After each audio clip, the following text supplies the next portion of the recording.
Vertigo Nation, this is an episode that you are not going to want to miss.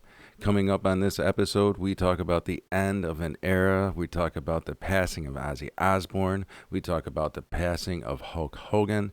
And also dive into conflict avoidance and conflict resolution. You're not going to want to miss this. Stay tuned. This is Vertigo, the podcast that makes your head spin.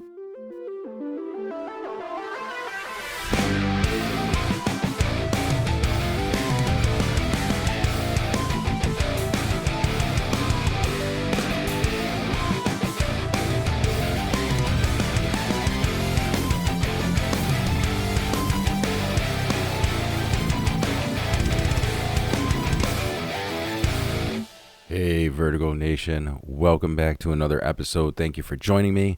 If you are new here, yes, I say it every time, and I will continue to say it. If you're new here, hit that subscribe button, please. I'm going to give you a second to do it right now before I go diving into today's topic, because this is the podcast that makes your head spin. And once you hear it once, you are not going to be disappointed, and you're going to want to come back. I promise you that. So go ahead, click the subscribe button. Do it now, and thank you. Ladies and gentlemen of the Vertigo Nation, this is your host, Sean. Welcome back for another episode. And, boy, a lot to talk about today, actually.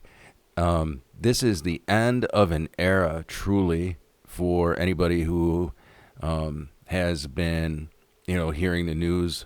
There's always celebrity passings. But for me personally, the passing of Ozzy Osbourne and then days later, Hulk Hogan is just wow. I mean, as a kid of the 80s, I was born in 76. And so much of my childhood was obviously through the 80s. And of course, 90s. I graduated high school in 94. So, but really the 80s were my era, right? That's when I was a kid. That's when I was really growing up.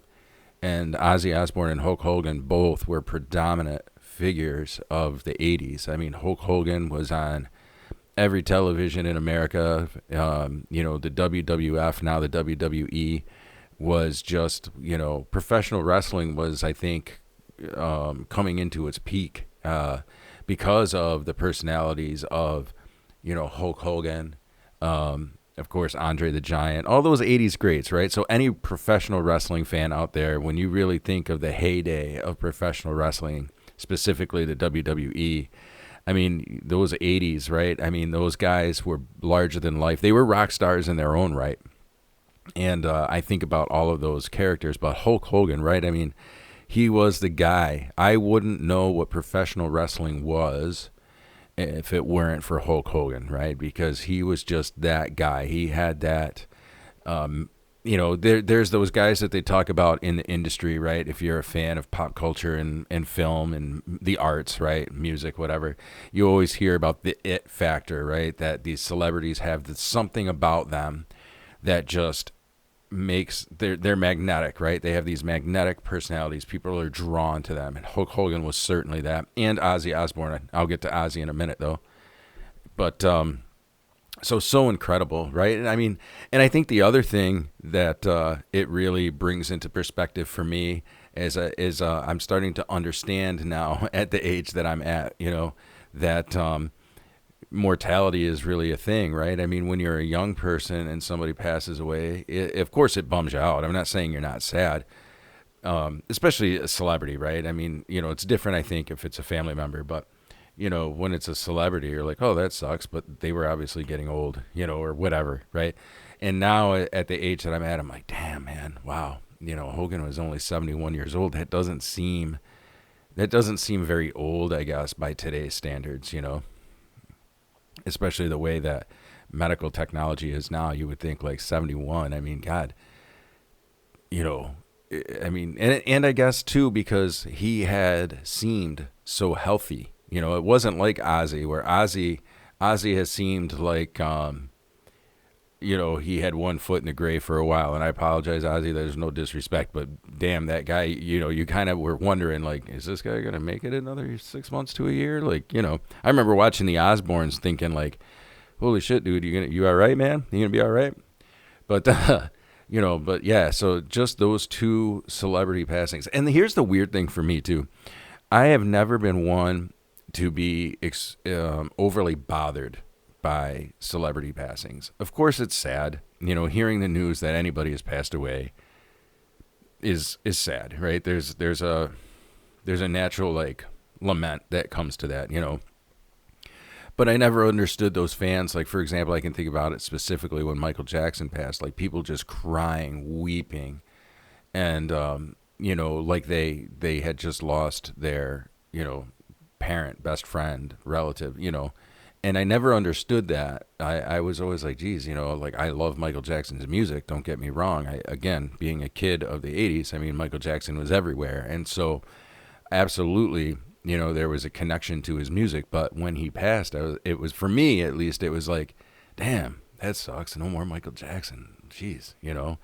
But I have to say now, fast forward when I got the news that Ozzy passed, and I was at work, and a brother of mine, Norm, texted me, my wife texted me, both Maddox and Sean text me. So 4 people text me like, oh my God, Ozzy just died.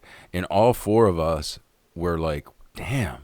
Like, and I remember for the rest of the week, last week, like I just was so hung up on that. And then, so I got the news. I don't remember what day it was, Monday or Tuesday, early in the week though, that Ozzy had passed. And then it was just days later that Hogan had passed. And it was just like this really weird. And I suddenly got it. I suddenly understood why people get so upset, when somebody passes. Because for me, Ozzy Osbourne was my introduction to hard rock and heavy metal.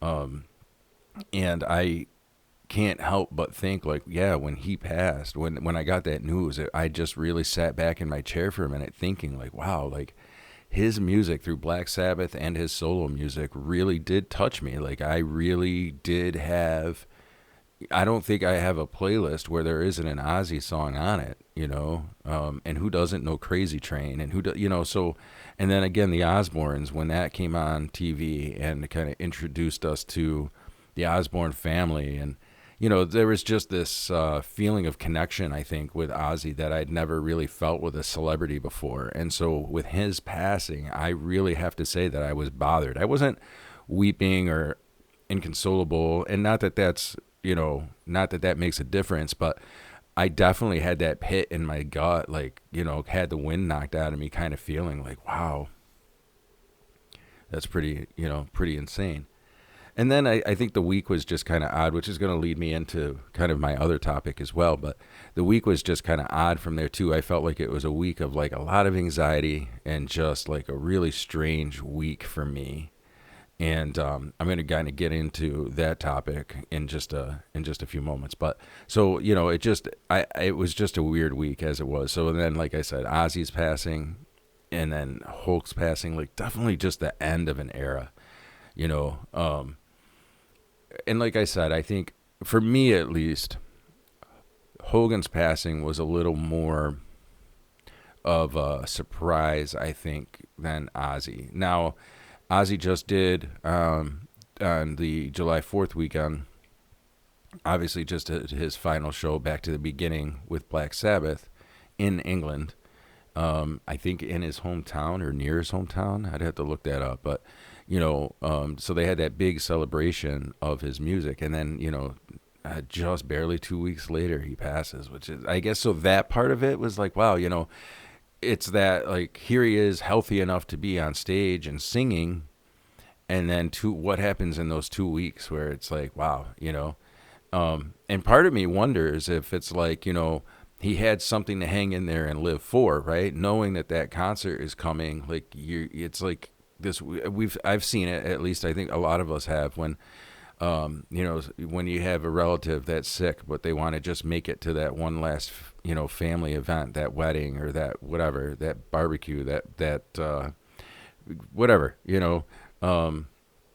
I think that it's, definitely human nature for when you have something to kind of strive for, live for, you hang in there, right? And then when that's all done and kind of the air is let out of the sail, I wonder if there's that depression that comes in. It's kind of like Monday Morning Coming Down. If anybody's ever heard that song, it was recorded by Johnny Cash, written by Chris Christopherson, but who also recorded it. But yeah, Monday Morning Coming Down, kind of talking about, the high highs of like the Friday, Saturday party, and then, the coming down kind of, from that, and then, the depression that follows. And I wonder a little bit too if that kind of impacted at least Ozzy in this case, where he really was closing the book on he's retired. He's done retirement tours for 20 years. I remember after No More Tears album came out, he did the No More Tours tour, and said he was done.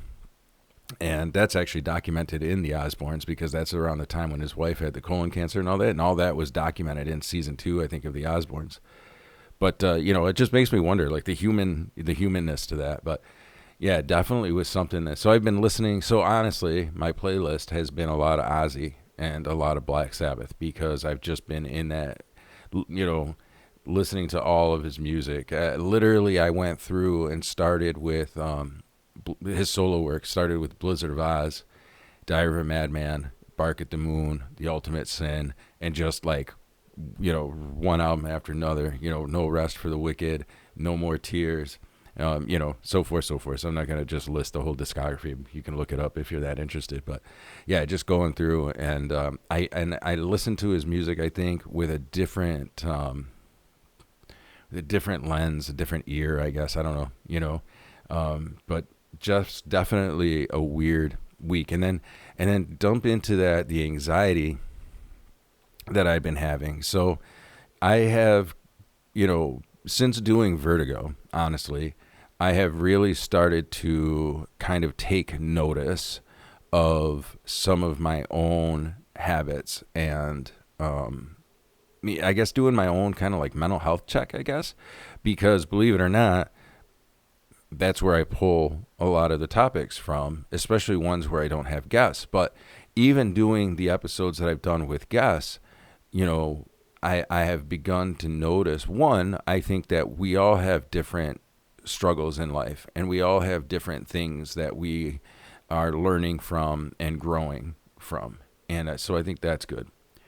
But I also noticed that for me, I have been stagnant for a long time, and just operating, just doing that, And I guess when I started really, and I made this comment actually, when I started Vertigo, I was like, I had been asked, like, what do you want Vertigo to be? Because I was trying to get focused on what did I want to see Vertigo, become. And, I really was like, I want it to be a space where I can really just crack the mic and let it bleed. That's what came out of my mouth. And I didn't really know what I meant by that, but I knew that I needed a space where I could just be vulnerable and honest. And I felt like that in some way was important. And Vertigo has become an outlet for me to kind of say, like, here are some things that I'm thinking about, and here are some things that I'm wrestling with, and here are some things that I'm struggling with, because I don't think that I'm alone in those struggles. I think that a lot of us share that. I also wanted it to be a place where I could be a little bit honest, too, about the fact that I do a really good job putting a front on and looking like I have things together, but I internally constantly question myself and constantly struggle. And my self-esteem has always been my Achilles heel, I struggle. I struggle with being vulnerable. I struggle with being, I don't want to say I struggle with being honest, because that doesn't sound, I guess, right. Because I have to say that I am mostly honest, right? I don't think anybody's 100% honest. We all have told those little white lies or whatnot, So to say that I'm 100% honest would be false, because I don't think anybody's 100% honest. I think, though, that I am truly honest when it counts, and I think that I am also honest, when it matters. You know what I'm saying? Like, I don't know. We've all done the, hey, your buddy, your spouse, whoever said, hey, does this shirt look great on me? And in your mind, you want to say, like, not really, but you go, yeah, that looks great. Just wear that. Maybe that's just me. Maybe there's other people out there who are like, fuck no, if it looks bad, I'm going to tell you it looks bad. Maybe that's a bad example, but I could think of several times in my life when somebody was like, hey, what do you think of? And I'm like, yeah, that's cool. And in my mind, I'm like, fuck, but yeah, we're just going to leave that right there. But what I have really been wrestling with and what I want to kind of talk about is conflict. Just that, for me, I have noticed, and it doesn't matter if it's in a relationship with, it can be my relationship with Minna, my spouse. It could be a relationship with a coworker. And so I'm not saying that it has to be an intimate relationship, I guess is what I'm saying. Just relationships in general. I find that there is an awful lot of anxiety that arises for me when I know that there is conflict coming or rising or is right in front of me. The amount of anxiety that brings on for me is just absolutely incredible. And I have noticed that I want to avoid conflict at all costs. And so I started kind of digging into that. Like, what is that about? Like, what is it about myself, that I find being involved in and conflict isn't always negative, right?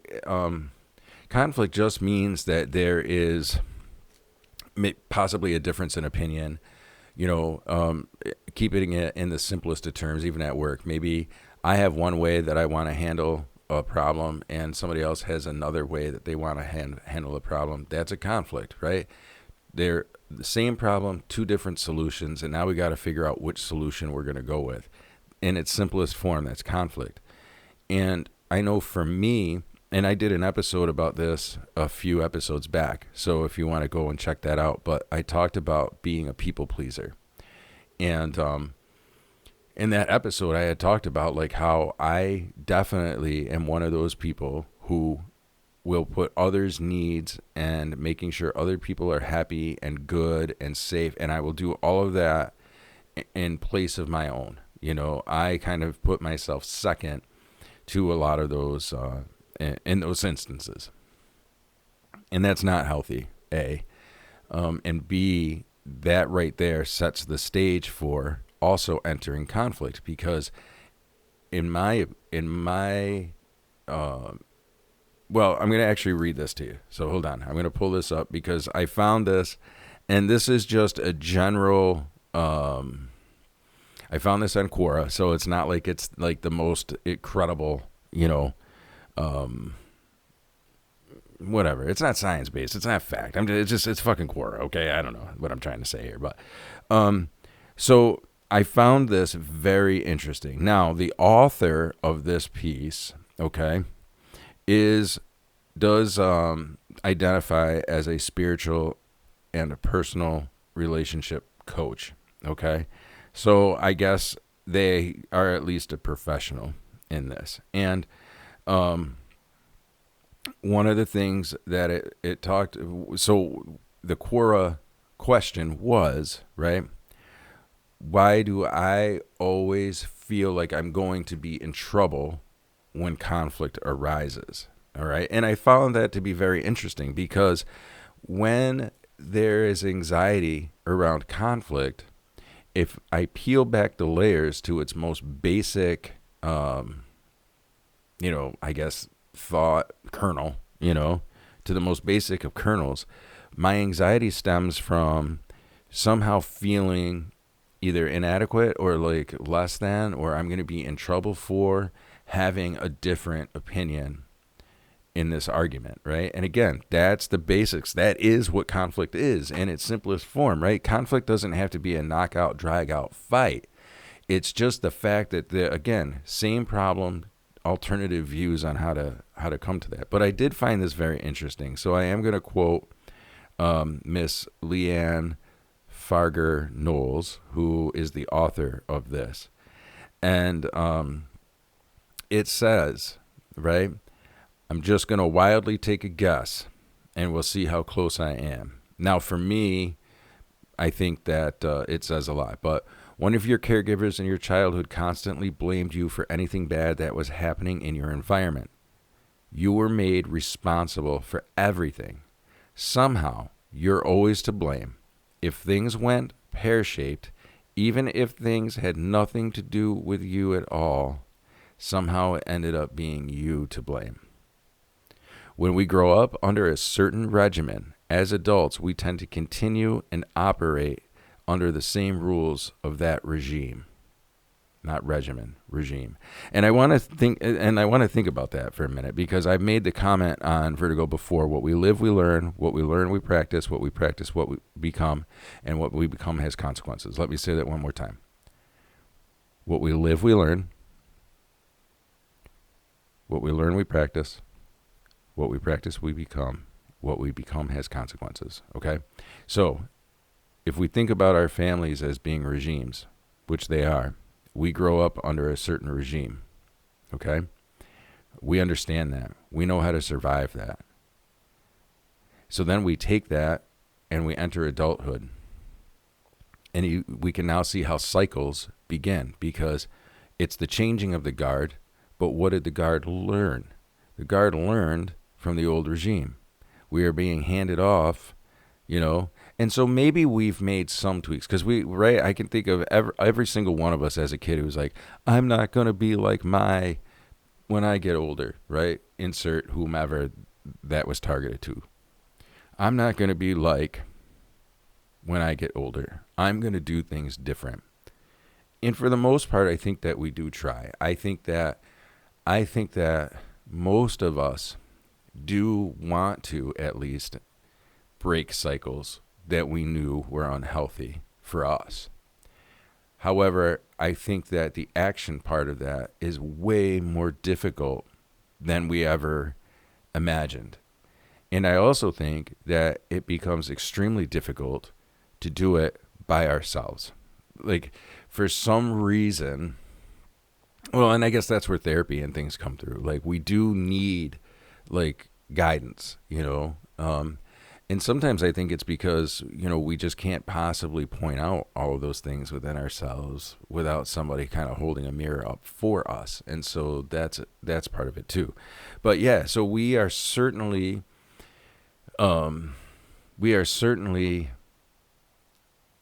learning how to interact with our family, with our caregivers at young ages. And then, of course, when we're young, we're doing a lot on emotional, because we're learning. So we don't have the foundation yet to really, we only have our 5 senses, right? Smell, touch, hearing, seeing, and then I guess the emotional. Right? And so we can only do it off of those 5 senses. And so what we see, what we hear, how that makes us feel, this is how we start to learn in those early phases, And I really started to think about this, because then a lot of things kind of pulled in for me personally, right? I have like what they call Swiss cheese brain. And this has been, talked about in therapy. And so Swiss cheese brain means that the way that I grew up with a massive amount of adrenaline always flowing through the body, and which erodes at the brain, because the brain is still developing. My brain was still developing, and yet I was in an environment where I needed to really, in our most basic function of life, in our most basic snake brain of life, right? We need to survive, and we do that by fight or flight. Okay, and so when we are young, that fight or flight is very much enabled, And so, but what also happens with fight or flight is the release of adrenaline and cortisol, which are stress hormones. And it has been proven scientifically and medically that high, I don't know what word to use, I guess doses, but high levels of cortisol and adrenaline in the body erode at the brain. It's not healthy. It's meant to be quick, right? So, for example, there's a deer. Think about the savannah, desert. There's a elk, a deer, whatever, grazing, and a lion comes to take out the deer, and the deer runs. Right, that is cortisol, that is adrenaline that is pumping through that deer because it's in survival mode. It knows that it's got to run, it's got to get away. Okay, once it gets away, or it gets eaten, well, there's only one or two things that are going to happen here, right? But we're going to say it gets away. All right, so it gets away, and then those levels drop right back off, and it goes back to grazing. It's not in danger anymore. Well, humans, we have obviously a higher intelligence, and so for us, pathways start developing on, okay, this is how I stay safe. And then what happens is we start getting imprinted upon learning starts to happen. And so we then take these things that we've learned, right, and then we become that in our adult life. And then we have decisions to make on, how long am I going to let this impact me? And if it even becomes noticeable. For me, it's noticeable at this point in my life. So, definitely something that I need to be paying attention to. So let me also go back for a minute and, just talk about, too, with the Swiss cheese brain. Why I brought that up is because it is normal for folks like myself who have the quote-unquote Swiss cheese brain. So what that means is I don't really have solid foundational childhood memories. Matter of fact, I remember high school and even college hanging out with buddies, and everybody starts talking, especially when it gets like, the school break times when everybody's going to be going home to family. So, holidays, especially summer break, of course. But everybody starts talking about like, oh, I remember when I was 5 or 6 years old, my family for, every summer went to the, lake house or went here or whatever. So for those of us with Swiss cheese brain, like we don't necessarily have those childhood memories. And so it's really hard for us to identify with other people on that level. For me, it just meant that I just made stories up about what my family did, because it's not that we did or didn't. I didn't really have a solid memory of what we did do or didn't do, I guess. Even now, like it's difficult now. When my sister comes on, for example, it's difficult for me to remember times of my childhood, I struggle with that because one, it's kind of embarrassing, right? Like you want to be able to cling to something that made you happy in your childhood or that you did as a child. And it's like, for me, it's like, what's the best way to put it? And I'm going to really age myself here because I know not everybody's going to know what I'm talking about, but there was this toy. I can't remember what it was called, but it looked like red goggles, and they had like a little switch on the side of it, and you put this picture disc in it. It was literally a white circular disc that had basically like negatives in it, pictures, and you put that into the Viewmaster, and then you would flick the switch and you could see all the pictures in the Viewmaster, right? And that's how my memory operates. I have these like little snapshots of things that I kind of remember, but not really, and so so that's Swiss cheese brain, and that comes from growing up in a family where there has been trauma. I'm an adult child of an alcoholic.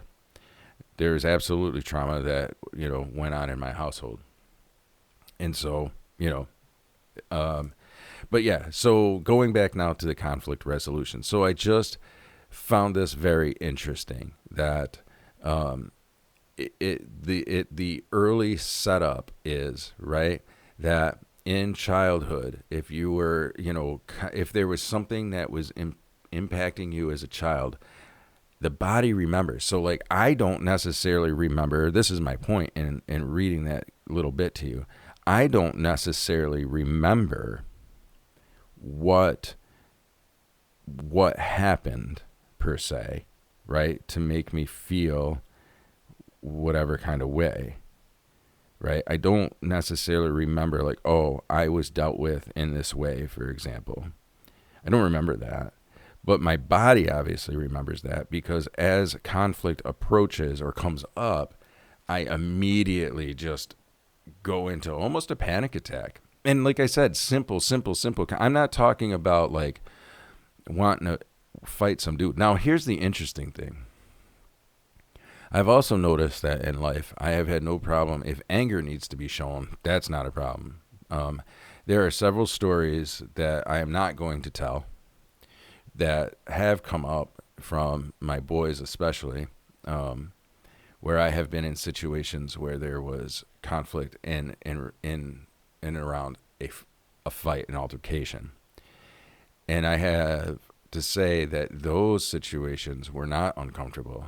And I look back at that now as a near 50-year-old man and say, that's a problem, right? I have a problem sitting down and trying to maybe talk about difference of opinion without having a panic attack. But if we want to go to blows, why is that more comfortable? Why is anger so much more comfortable? And that's crazy to me and not okay. And we'll talk about that on another episode, I'm sure. But, just wanting to kind of acknowledge that, conflict in different forms, I feel like, I don't know. I don't even know where I'm going with that. But anyway, so my task for myself has been like, how am I really going to deal with this? Like, how am I really going to dig in? And so I think therapy helps. And I notice one of the things that is really important is understanding that, like, I am not in trouble. We're not in trouble for having a difference of opinion. It's actually healthy to have a difference of opinion. And the other thing to really kind of come into an understanding of is conflict is part of life, and conflict also helps us grow. If everybody were just the same all the time, then boy, we wouldn't be growing, we wouldn't be changing. So the challenge for myself is to accept conflict and understand that this is an opportunity to grow. But overcoming what the body remembers and overcoming what the body feels sometimes feels like such a tireless effort, because that means reining in the anxiety, reining in the fear, reining in all of these feelings that are trying to just explode out, right? And feeling overwhelmed, feeling, hurt for some reason, I don't know. There's just all these feelings that seem to betray me at times, and I just wish that I knew a better way to kind of deal with that, I guess. And that's what this episode is like vocalizing that, putting that out as a vulnerability, and also kind of putting that out as a challenge to myself to say, conflict is neither good nor bad. It just exists, and it's how we enter into that space that makes it healthy, unhealthy, good, bad, whatever, term you want to apply to it. And for me, I know that where I need to push myself and grow is to say, like, it is okay to stand up for yourself. It is okay to have a difference in opinion, and it is okay to verbalize that. And that doesn't mean that it has to end in some negative, form. And so my challenge is to enter into those conversations and to stand up for myself a little bit, I guess, to have that understanding of, like, you can do this, and to have some self-esteem, I guess, really take charge a little bit, kind of, not want to run, hide. I'm an avoider, man. I will avoid it all. If there's something I don't want to talk about, or if there's something that I just don't want to, I will hide and avoid, man. And that is not a healthy way. But yeah, so my challenge to myself is to be better about addressing conflict head on, understanding that, and trying to overcome the part of the body that is holding on to this negative energy, and really kind of just getting rid of that and understanding that, like, as an adult. And I think this is where healing the inner child comes in. And I'm not a psychotherapist, as you all know, but I definitely have done so much research over the years on all of this. And so for me, the inner child is screaming, like, this isn't good, this isn't good, this isn't good. And the adult Sean needs to look at little Sean and say, hey, I've got this. And I know that maybe your experiences weren't the greatest, but as an adult, I know now how to handle this, and I've got it. And it's amazing how just doing that can really lessen a lot of the anxiety. I physically have to say to myself, and sometimes even out loud, like, Sean, whoa, I got this. Everything's okay. Everything is fine. There isn't anything to be upset about. There isn't anything to be worried about. There isn't anything that's going to happen to you. All is well. All is good, buddy. And yeah, and that's been my challenge. So yeah, so thank you for joining me as I talk about, this stuff, and hopefully maybe it's something that's helping you too, or maybe you've got comments that you wanna throw in there, and so I would be more. I would love to hear from you, is what I'm going to say. I kind of lost my train of thought, but I would love, love, love, love to hear what your comments are in regards to some of this stuff. And, you know, and if you want to be, if you, this is striking an interest for you and there's something that you want to talk about coming on the show, again, let me know. You can email me, vertigopod@gmail.com. You can reach out on Facebook. I know I haven't been very active on Facebook. As you know, from listening to these episodes, I have very much a love-hate relationship with social media. I really, really, really am trying, but I got to be honest, I struggle with social media. I really do. I don't know, man. I am just one of those people, like, I have zero interest in social media. I mean, zero. I have tried several times to, be on Facebook, whatever, Instagram. I think I even tried for a minute.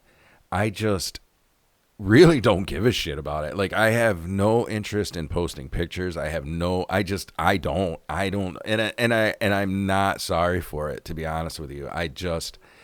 I understand that it's the way of the world right now. I understand everybody's on social media. I understand everybody has, at least some form of social media, whether it's Facebook, whether it's TikTok, whether they're on X, whatever, the platform is, Instagram.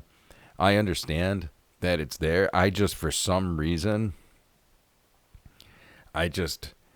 it is not on my radar, man. So I apologize. I understand also, too, that for Vertigo and having this podcast, that social media is important. It's a way to connect with people. It's a way to, spread the word that episodes are dropping. It's a way to grow this thing.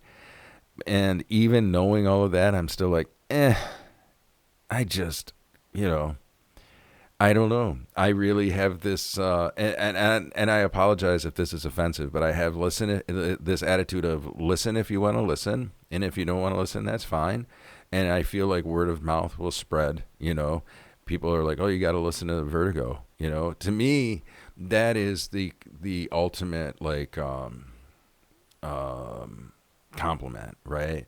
Like, if someone were to say, hey, you should be listening to this show, this is a good show, like, that to me is more exciting than me pushing it hard on Facebook. I would rather somebody organically find it or listen to it or whatever. And I understand that we live in an environment now and in a world where, you kind of need to push things on social media, but man, it's just not my jam. So I apologize. However, if you want to, if you do comment, and this is the other, and actually this is a good point to bring up real quick.